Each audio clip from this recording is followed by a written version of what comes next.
Hi, welcome back to Finally Revealed.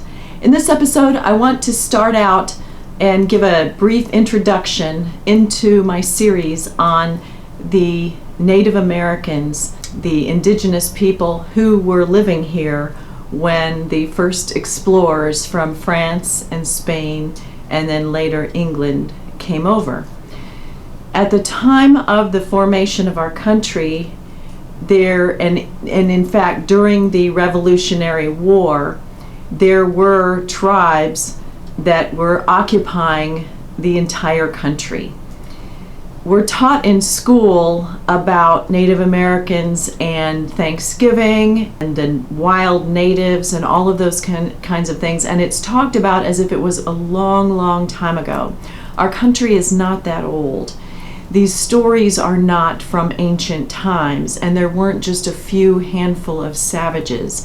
There was a very large population in this country, and it was systematically disassembled, moved repeatedly, and the culture attempted to be destroyed.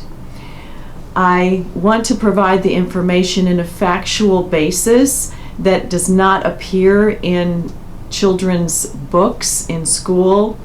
It is not properly reflected in the various official wars or conflicts as the country was growing up, and it can be easy to set aside and say, well, that was then and this is now and we're here and let's start going forward. That papers over a whole lot of information, and I want to provide that information to you.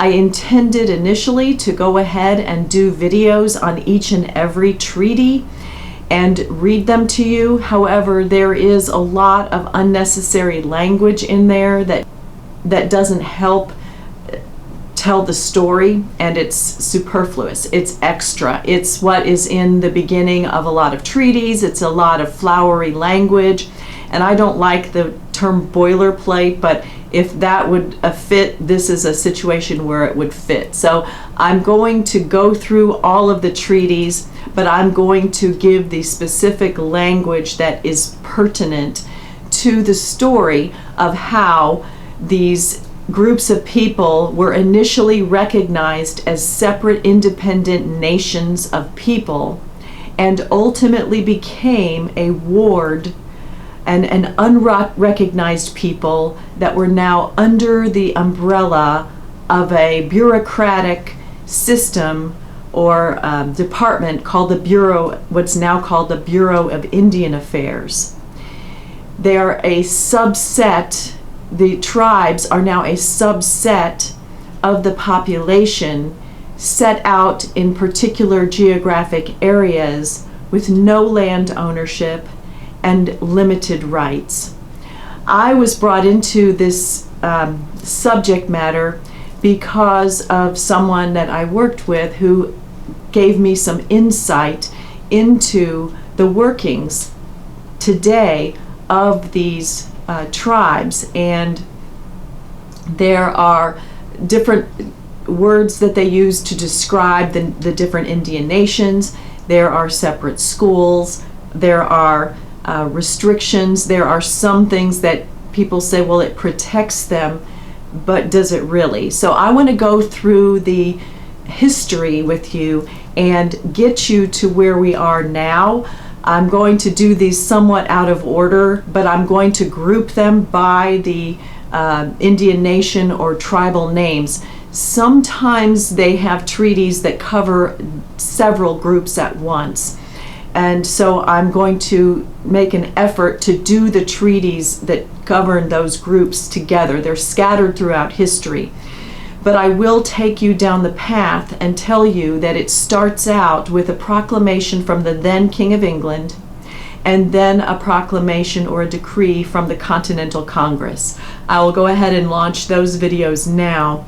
And I want you to understand that whenever there are negotiations among nations, among people, or any type of law that is imposed, you have to pay attention to the language. You have to pay attention to how things are worded. And when there are agreements by one side that aren't kept, you need to stand up for yourself. Because how many times have we seen a toll booth go up to collect toll money to pay for certain bridge repairs? How many times has that toll booth ever come down? There is a creepy crawly kind of system where the rights are handed over, and that's what happened in the United States with the Native Americans. So I'm going to go ahead and launch these videos. They're going to be coming out fairly sporadically because I'm still doing all of the other video types, but I want to give this introduction to tell you why I'm doing this, because I think it's really important to understand the fairy tale history and the nice giving corn and things, and then today to an entire population which is largely disregarded. And their story needs to be told, and we need to understand how they got to where they are, who the players were, and how a people can be systematically separated, segregated, and beaten down. And there are stories of all kinds of abuse that you can see out in the world, and this is really not any different. So I want to tell you how that happened in a systematic way based upon the actual documents. So if you learned something, give me a thumbs up. Come by and subscribe and look for this series, and I'll see you next time. Thanks for watching.